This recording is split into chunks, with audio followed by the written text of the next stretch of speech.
अस्सलामुअलैकुम विद्यार्थी मित्रांनो, तुमचं माझी Marathi for Urdu medium school या यूट्यूब चॅनलवर पुन्हा मनपूर्वक स्वागत है।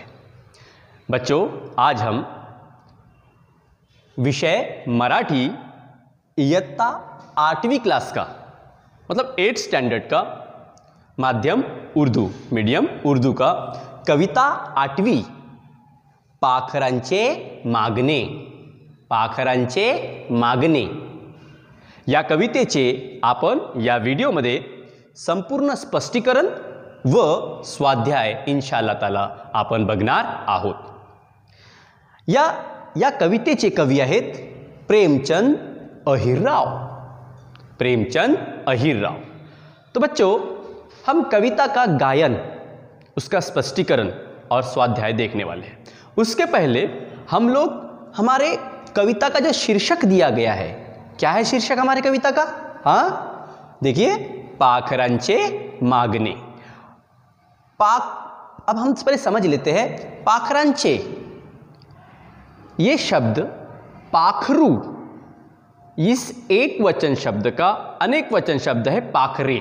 पाखरू मतलब परिंदा और पाखरे मतलब परिंदे, एक से ज्यादा है तो पाखरांचे मतलब परिंदों की मीनिंग होता है और मांगने मतलब फरियाद, रिक्वेस्ट, डिमांड।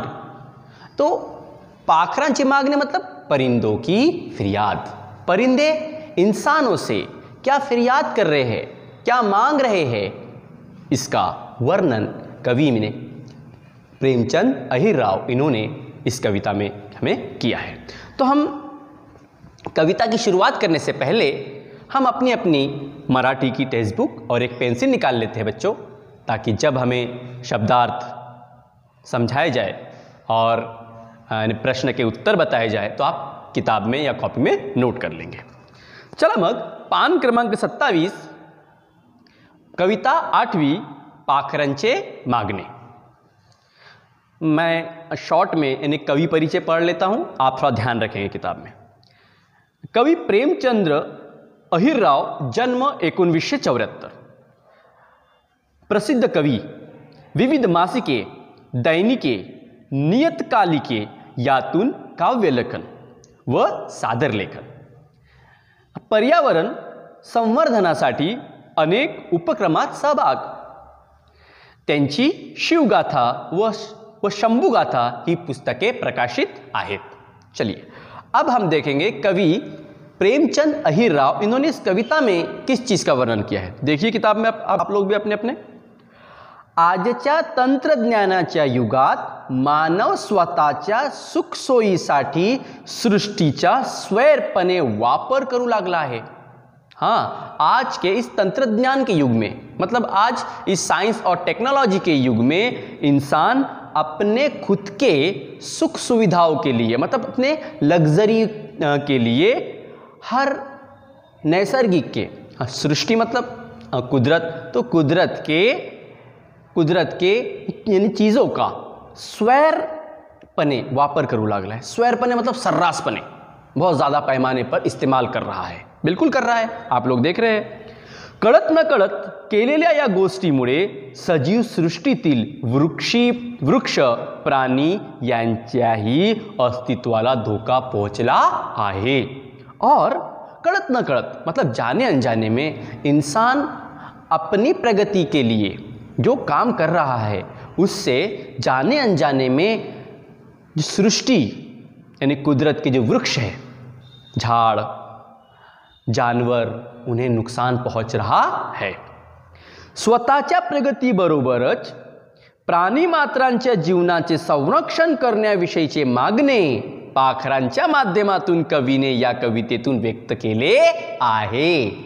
तो बच्चों, इस कविता में कवि ने हमें बताया है कि इंसान, हाँ, तुम इंसान अपनी प्रगति करो, अपने खुद के सुख सुविधाओं के लिए आप नैसर्गिक वस्तुओं का उपयोग करो, लेकिन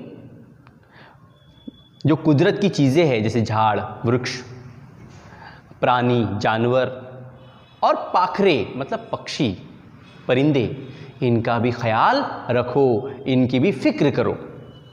इन्हें नुकसान मत पहुंचाओ, ऐसा संदेश कवि ने दिया है। प्रस्तुत कविता किशोर एप्रिल 2018 या मासिक यातून घेतलेली आहे। और ये जो कविता है ये मासिक, कौन सी मासिक? किशोर नाम की मासिक से ये कविता ली गई। अब मासिक मतलब क्या होता है? तो मासिक मतलब बच्चों कि जो महीने में मंथली पब्लिश होती है उसे कहते हैं मासिक। तो किशोर नाम की एक मासिक है, उस मासिक में से ये कविता ली गई है। तो बच्चों शुरुआत करते हैं हम अपनी कविता की। तो इस कविता में कवि ने की रचना की है कि ऐसा लग रहा है जैसे पाखरे यानी परिंदे हम इंसानों से बात कर रहे हैं। देखिए अब मैं गा रहा हूं, उम्मीद करता हूं आप लोग भी मेरे साथ गाओगे। ऐका वाचा म्हणा, करुणा असू दे सदैव मानसा तुझ्या हृदयात आमची, करुणा असू दे सदैव मानसा तुझ्या हृदयात आमची, तुझ्याच्या हातात आहे रे मानसा दोरी आमच्या आयुष्याची, दोरी आमच्या आयुष्याची। तर कडवे नंबर 2, घरे मनासारखी बांधशील तू तुझ्यासाठी राहायला, घरे मनासारखी बांधशील तू तुझ्यासाठी राहायला, एक झाड लाव अंगणात, एक झाड लाव अंगणात, आम्हाला रे विश्रांती घ्यायला, आम्हाला रे विश्रांती घ्यायला। चला आता आपण बघू तिसरे कडवे। भव्य धरणे उभारशील तू, भव्य धरणे उभारशील तू, पाणी तुला वापरायला। चलिए फिर से देखते हैं। भव्य धरणे उभारशील तू, पाणी तुला वापरायला, ठेव छतावर थोडे पाणी, ठेव छतावर ही थोडे पाणी, आम्हाला रे प्यायला, आम्हाला रे प्यायला। फुलांची बाग फुलशील तू चिमुकल्यांना खेळायला, फुलांची बाग फुलवशील तू चिमुकल्यांना खेळायला, वृक्षवेलींनी सजव कमानी, वृक्षवेलींनी सजव कमानी, आम्हाला रे झुलायला, आम्हाला रे झुलायला। नेक्स्ट, कर्कश गाणी ऐकशील तू मनोरंजन करायला, कर्कश गाणी ऐकशील तू मनोरंजन करायला, आनंद आमचा जपून ठेव, आनंद आमचा जपून ठेव, आम्हाला रे किलबिलायला, आम्हाला रे किलबिलायला। चला आता आपण शेवटलं कडू बघू। प्राण आमचा वाचवशील तू मनात ठेवून भूत दयेला, प्राण आमचा वाचवशील तू मनात ठेवून भूत दयेला, नाहीतर अश्रू डोळ्यात, नाहीतर येतील अश्रू डोळ्यात, आम्हाला रे पाहायला, आम्हाला रे पाहायला। अशा प्रकारे विद्यार्थी मित्रांनो बघा किती सुंदर रचना कवीने या कवितेची पाखरांच्या माध्यमातून आम्हा माणसाला समजाविण्यासाठी किती सुंदर रचना केलेली आहे। चला आता आपण या कवितेचे स्पष्टीकरण बघू। करुणा असू दे सदैव मानसा तुझ्या हृदयात आमची, तुझ्याच हातात आहे रे मानसा दोरी आमच्या आयुष्याची। तो शब्दार्थ देख लेते हैं। करुणा, करुणा मतलब रहम, सदैव मतलब हमेशा, मानसा मतलब इंसान, हृदयात मतलब दिल में मन में, दोरी, दोरी मतलब बच्चों डोर, आयुष्याची मतलब जिंदगी की। यानी परिंदे कह रहे हैं इंसान को कि इंसान तेरे दिल में हमारे लिए रहम रख, थोड़ा रहम रख। क्यों? क्योंकि तेरे ही हाथों में ऐ इंसान, तेरे ही हाथों में फ़िलहाल हम लोगों की ज़िंदगी की डोर है। इस तरह से परिंदे इंसान को रिक्वेस्ट कर रहे हैं। अब मराठी में देख लेते हैं हम। पाखरे मानवाला म्हणतात की हे मानवा, तू आपल्या हृदयामध्ये आम्हा पाखरांसाठी करुणा असू दे, कारण तुझ्याच हातात आमच्या आयुष्याची दोरी आहे. चलिए अब देखते हैं हम कड़वे नंबर 2. घरे मनासारखी बांधशील तू, तुझ्यासाठी राहायला एक झाड लाव अंगणात, आम्हाला रे विश्रांती घ्यायला. घरे शब्दार्थ देख रहे हैं हम लोग. घरे, घरे मतलब घर तो होता है. अंगनात, अंगन, अंगन मतलब आंगन. विश्रांति मतलब आराम. तो अब इंसान क्या कर रहा है, पाखरू ने परिंदे इंसान को बोल रहे हैं कि इंसान तू अपने लिए क्या कर रहा है और हमारे लिए तू क्या कर, इसका वर्णन परिंदे कर रहे हैं. तो क्या बोल रहे परिंदे, ऐ इंसान तू अपने रहने के लिए बड़े बड़े घर, बड़ी बड़ी बिल्डिंगें बांध रहा है. बिल्कुल हम देख रहे हैं कंस्ट्रक्शन हो रहा है चारों तरफ घर बन रहे हैं. तो वही परिंदे कह रहे हैं कि इंसान तू अपने रहने के लिए चारों तरफ घर और बड़ी बड़ी बिल्डिंगें बांध रहा है, हमारा क्या. तो परिंदा क्या कहता है, देखिए कि हमारे लिए तू घर बांध, उसके लिए तुझे मनाही नहीं है, लेकिन उस घर के आंगन में एक झाड़ तो भी लगा, एक छोटा सा झाड़ लगा, ताकि हम लोग भी, हम परिंदे भी उस झाड़ पे विश्रांती कर सके, विश्रांती ले सके, आराम कर सके. आता मराठीमध्ये बघू. पाखरे मानवाला म्हणतात की हे मानवा, तू आपल्याला राहण्यासाठी तू मोठमोठी घरे आणि इमारते बांधत आहेस. ही घरे आणि इमारते बांधताना तू आमच्यासाठी त्या अंगणात, झाडा म्हणजे घराच्या अंगणात एक वृक्ष, एक झाड तरी लाव, कारण तिथे आम्हाला विश्रांती घ्यायला थोडी जागा दे. नेक्स्ट. भव्य धरणे उभारशील तू, पाणी तुला वापरायला, ठेव छतावरही थोड़े पानी, आम्हाला रे प्यायला. चलो शब्दार्थ देख लेते हैं. भव्य, भव्य मतलब बच्चों बहुत बड़ा. और धरन, धरन तो पता है हमें, जो पानी रोकने के लिए नदियों पे जो धरन बांधा जाता है, उससे पानी रोका जाता है. बहुत बड़े बड़े धरन रहते हैं, भाखरा नांगल है ना, जायकवाड़ी, ऐसे कई धरन हैं, बहुत बड़े बड़े बड़े. तो ऐसे धरन उसे कहा गया है धरन.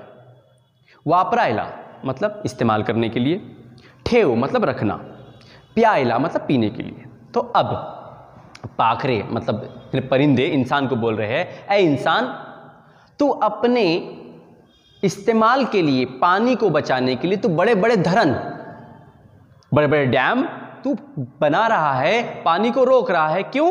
अपने इस्तेमाल के लिए, है ना. इंसान के अब इंसान वो धरन का पानी पीने के लिए इस्तेमाल करता है, उसके अलावा खेती बाड़ी के लिए इस्तेमाल करता है और दीगर कामों के लिए भी इस्तेमाल करता है. तो वही पाखरू बोल रहे हैं, वही परिंदे बोल रहे हैं कि इंसान तो पानी को इस्तेमाल करने के लिए बड़े बड़े धरन बांध रहा है, उसी तरह से अपने घर के छत के ऊपर भी हम परिंदों के लिए थोड़ा सा पानी रख, ताकि हम भी वो पानी पीकर अपनी प्यास बुझा सके. चलिए तो आता मराठी में समजून घेऊ. पाखरे माणसाला म्हणतात की हे मानवा, तू पाणी वापरण्यासाठी भव्य धरणांची निर्मिती करत आहे, पण आम्हा पाखरांसाठी छतावर थोडे पाणी तरी ठेव, जेणेकरून आम्ही तो पाणी पिऊन आपले म्हणजे आपली तहान आम्ही पूर्ण करू. चलिए आगे देखते हैं. फुलांची बाग फुलवशील तू, चिमुकल्यांना खेळायला, वृक्षवेलींनी सजव कमानी, आम्हाला रे झुलवायला. चलिए शब्दार्थ देख लेते हैं. फुलवशील म्हणजे फुलवने मतलब खिलाना, चिमुकले मतलब बच्चे, छोटे छोटे बच्चों को कहा गया यहाँ पे चिमुकले. खेड़ायला मतलब खेलने के लिए. वृक्षवेली मतलब बेल, दरख्त, वृक्ष मतलब दरख्त और वेली मतलब बेल, तो दरख्तों और बेलों से. कमानी, कमानी तो पता है हमें, जैसे गेट के ऊपर में ऐसी कर्व शेप में कमान दी जाती, उसे कहा है कमानी. झुलायला मतलब झूलने के लिए. परिंदे इंसान को कह रहे हैं कि इंसान तू अपने बच्चों को खेलने के लिए तो बड़े बड़े गार्डन्स यानी बाग बगीचे मैदान बना रहा है, ठीक उसी तरह से हमें भी झूलने के लिए अपने घरों के कमान के ऊपर अपने घरों में झाड़ लगाओ और उस कमान को झाड़ों से और बेलों से सजाओ ताकि हम लोग भी उस बेल की सहायता से या वृक्ष की मदद से हम लोग भी झूल सके। ऐसी फरियाद परिंदे कर रहे हैं। आता मराठीमध्ये बघू। पाखरे म्हणतात की हे मानवा तू आपल्या चिमुकलांना खेळण्यासाठी बाग बगीच्यांची निर्मिती करत आहेस, त्याचप्रमाणे आम्हा पाखरांना झुलण्यासाठी कमानीवर वृक्षवेलींनी त्या कमानी सजव की जेणेकरून आम्ही सुद्धा त्या कमानीच्या वृक्षवेलींवर झुलून आम्ही आनंद लुटू। नेक्स्ट, कर्कश गाणी ऐकशील तू मनोरंजन करायला, आनंद आमचा जपून ठेव आम्हाला रे किलबिलायला। चलिए शब्दार्थ देख लेते हैं। कर्कश मतलब बहुत ज़्यादा आवाज़ वाले गाने, मनोरंजन मतलब एंटरटेनमेंट करने के लिए, आनंद मतलब खुशी, जपून ठेव मतलब संभाल के रख, किलबिलायला मतलब हंसने के लिए। तो अब परिंदे इंसान को कह रहे हैं, है इंसान तू अपने मनोरंजन के लिए अपने आप को एंटरटेन करने के लिए कर्कश गानी तू सुनता है और हमें हमारा आनंद हमारी खुशी तू संभाल के रख ताकि हमें भी किलबिलाने का समय मिले। आता मराठीमध्ये बघा। पाखरे म्हणतात की हे मानवा तू आपले मनोरंजन करण्यासाठी कर्कश गाणी ऐकतो, त्याचप्रमाणे ते पाखरे म्हणतात की हे मानवा तू आमचा आनंद जपून ठेव कारण आम्हाला थोडंसं किलबिल करण्यासाठी। चला आता शेवटलं कडवं। प्राण आमचा वाचवशील तू मनात ठेवून भूत दयेला, नाही तर येतील अश्रू डोळ्यात आम्हाला रे पाहायला। ये बहुत ही भयानक अर्थ है इस लास्ट कड़वे का। तो प्राण मतलब जान, वाचवशील वाचवने मतलब बचाना, भूत दया मतलब पक्षी प्राणी इन पे रहम करना, उसे कहा गया है भूत दया। अश्रु मतलब आंसू। तो अब पाखरू यानी परिंदे इंसान को कह रहे हैं कि ऐ इंसान प्राण आमचा वाचशील तू मनात ठेवून भूत दया, तू अपने मन में ऐ इंसान तू अपने मन में हम पक्षी वृक्ष और पाखरू के लिए परिंदों के लिए अपने मन में रहम रख, तभी तू हम लोगों की ज़िंदगी हम लोगों के प्राण बचा पाएगा। और अगर हम नहीं बचे, अगर हमारी पूरी पीढ़ी हमारी पूरी जनरेशन समाप्त हो गई तो हम तुझे या तेरे नेक्स्ट जनरेशन को हम दिखाई नहीं देंगे, हमारी जो प्रजाति है वो लुप्त हो जाएंगी, समाप्त हो जाएंगी। ऐसे हम देख रहे हैं कि कई प्रजातियां लुप्त हो रही है, समाप्त हो रही है। तो फिर हम दिखाई नहीं देंगे, तब तू अपनी आंखों में आंसू लाएगा हमें देखने के लिए, तू देखने के लिए हमें तरसेगा इस तरह से। तर आता मराठीमध्ये समजून घेऊ। पाखरे म्हणतात की हे मानवा तू आपल्या मनात भूतदया ठेव, तेव्हाच तू आमचे प्राण वाचवू शकशील। आणि जर आम्ही वाचलो नाही तर आमच्या प्रजाती विलुप्त होतील, समाप्त होतील आणि आम्ही तुला दिसणार नाही, आम्ही तुझ्या म्हणजे पुढील पिढीला आम्ही दिसणार नाही, तेव्हा तुझ्या डोळ्यात आम्हाला बघण्यासाठी अश्रू येतील, तेव्हा तुला पछतावा होईल, पण तो पश्चाताप तुझ्या काहीच्या उपयोग येणार नहीं। इस तरह से कवि प्रेमचंद अहिरराव इन्होंने पंछियों के माध्यम से इंसान को रहम करने की सलाह दी है। चलो बच्चों, अब हम देखते हैं पेज नंबर 28 पे दिए गए स्वाध्याय को। चला स्वाध्याय प्रश्न 1, आकृति पूर्ण करा। आकृति दी गई है, आकृति हमें कविता के माध्यम से पूरी करना है। क्या है प्रश्न? अ, कवीच्या मते माणूस स्वतःसाठी करतो त्या गोष्टी, यानी कवि पोएट के अकॉर्डिंग इंसान अपने लिए कौन कौन सी चीज़ें करता है वो चीज़ें। तो इंसान 4 चीज़ों का वर्णन किया गया है। नंबर 1 घरे बांधतो, घर बांधता है। नंबर 2 धरने उभारतो, बड़े बड़े धरण बांधता है। 3 बाग फुलवतो, बाग बगीचा बनाता है। आणि 4 गाणी ऐकतो। चला पुढं आ पाखरांनी स्वतःसाठी केलेली मागणी। इस कविता में पाखरू ने यानी जो परिंदे हैं इन्होंने क्या मांगनी, क्या फरियाद की है, इंसान से क्या डिमांड की है।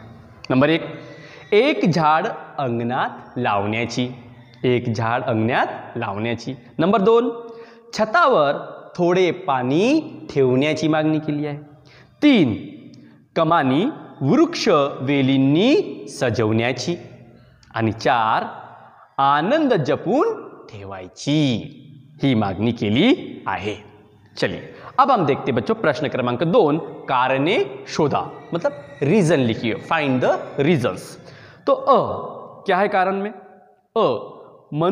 माणूस भव्य धरणे उभारतो, माणूस भव्य धरणे उभारतो, इंसान बड़े बड़े धरण बांधता है। क्यों बांधता है? कारण पानी वापरण्यासाठी। तो उत्तर में कैसा लिखेंगे हम? तो पूरा सेंटेंस आ जाएगा, माणूस भव्य धरणे बांधतो कारण पाणी वापरण्यासाठी।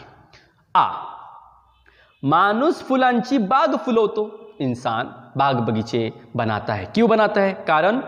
उत्तर देखेंगे हम, माणूस फुलांची बाग फुलवतो कारण क्यों? चिमुकल्यांना खेळण्यासाठी, बच्चों को खेलने के लिए। चलिए अब देखते हैं प्रश्न क्रमांक 3। खालील अर्थांच्या कवितेतील ओळी शोधून लिहा। अब हमें इस प्रश्न में कुछ ओड़ियों का, कुछ लाइंस का अर्थ दिया गया है। हमें उन अर्थ को पढ़कर, उस मीनिंग को पढ़ के हमें कविता की कौन सी लाइन का वो अर्थ है वो ढूंढना है। ठीक है, देखते हैं। आमच्या आयुष्याची मर्यादा तुझ्या हातात आहे, आमच्या आयुष्याची मर्यादा तुझ्या हातात आहे, हमारी जिंदगी की मर्यादा तेरे हाथ में। तो बच्चों कौन सी लाइन है वो? हाँ देखिए, वो कविता में ही पहला कड़वा की चौथी लाइन, पहल्या कड़व्याची चौथी लाइन। उत्तर दोरी आमच्या आयुष्याची। भाई इतना ही लिखना है हमें लाइन, दोरी आमच्या आयुष्याची। चला आता दुसरा अर्थ बघू। पाखरे नाहीशी झाली तर त्यांचा शोध घेताना डोळ्यात पानी येईल। अगर परिंदे समाप्त हो गए, पंछी पूरे खत्म हो गए, विलुप्त हो गए, तो उनको देखने के लिए आंखों में आंसू आएंगे। तो बच्चों ये तो आपको पता है। हाँ बताइए कौन सी लाइन है वो? हाँ बिल्कुल सही, लास्ट कड़वा देखिए, आखरी कड़वे का सेकंड लास्ट लाइन, नाही तर येतील अश्रू डोळ्यात, नाही तर येतील अश्रू डोळ्यात, यह लाइन हमें लिखना है। चला आता आपण बघू खेळूया शब्दांशी। चलो शब्दों से खेले, मतलब ग्रामर का हिस्सा। कवितेतील शब्द आणि त्यांचे समानार्थी शब्द यांच्या योग्य जोड्या जुड़वा। तो कविता में कुछ शब्द दिए गए हैं, उनके समानार्थी शब्दों की जोड़ियां दी गई, हमें सही जोड़ी का उत्तर ढूंढ के लिखना है। बच्चों आपके स्क्रीन के ऊपर मैं सिर्फ सही उत्तर देने वाला हूं, मतलब इसको हम बोलेंगे कि समानार्थी शब्द डायरेक्ट आंसर दिया गया है। देखिए अगट, मैं सिर्फ उत्तर पढ़ रहा हूं, अगट आणि बगट। उत्तर 1 करुणा, करुणा ई दया रहम। 2 आयुष्य, उत्तर उ जीवन जिंदगी। 3 फूल, उत्तर अ सुमन फूल। 4 वेल, उत्तर ई वल्ली मतलब बेल। आणि 5 डोळा मतलब आंखें, डोळा याचा समानार्थी शब्द आहे, उत्तर आहे आ नयन मतलब आंखें। तो इस तरह से बच्चों हमारा ये कविता पाखरांचे मागणे, ये स्पष्टीकरण और स्वाध्याय पूरा होता है। आप इस वीडियो से स्वाध्याय का स्क्रीनशॉट लेकर अपनी कॉपी में लिख सकते हैं। अगर बच्चों आपको मेरा वीडियो अगर आपको पसंद आया है तो लाइक कीजिए, आगे शेयर कीजिए और मेरे चैनल माझी मराठी को आप सब्सक्राइब कीजिए। Thank you.